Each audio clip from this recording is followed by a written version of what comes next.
Keith, we're at the Herco Christmas 2016 Open House. Now, I've just walked past your stand and you've got this new power check system. Could you tell us a little bit more about it? Yeah, most certainly, Mark. We have the power check system where the original design was mainly for installation and tool monitoring, where you check the retention from the spindle via the pull stud, or if it's an HSK via an internal pullback system, which is great. This is used constantly by installation engineers and just as a monitoring process. But with what's evolved, and we've seen the requirement for with regarding transfer machines, robotic systems, and sort of FMSs, is that we needed something a little bit more high-tech, where we could take the reading from the machine safely, even when it's guarded. So what we've done, you can actually put the tool into the tool change carousel, call it up as tool 22 or 21, and then it will, by means of a radio signal, send it to a handheld monitor, which you have there, Mark. So we can do it remotely, like that really, which works well. So Keith, as an engineer, why would you need to monitor your spindle?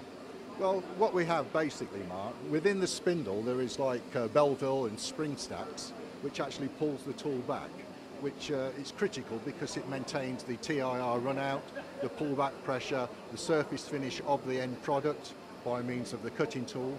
And if that diminishes, then it can be quite catastrophic to scrappage, quality, and the condition of the spindle. So with this device, it's like perpetual monitoring, say 2 or 3 times a day.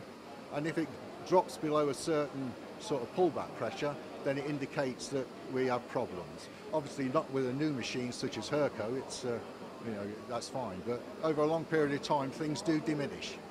And obviously that you got this handheld reader, which obviously the engineer can actually, see what's happening live effectively. But can this work on any machine tool? Indeed, yes. As you'll see with this, it's a short overhang. So we've made that different to this, where it will actually go through the machine carousel without any sort of problem.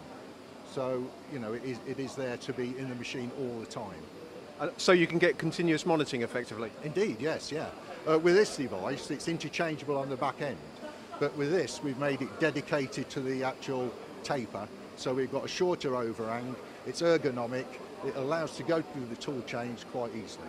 So and your market, is it really any subcontractor, any OEM that is using a machine tool? Yeah, it's automotive, aircraft industry, subcontract, anywhere where quality and the management of the machine is paramount, really. So really saving money for the customer at the end of the day? Indeed, yes, and that's the optimum, objective, really, yes. Yeah. Well, Keith, thanks very much for your time. Thank you, Mark, very much appreciated.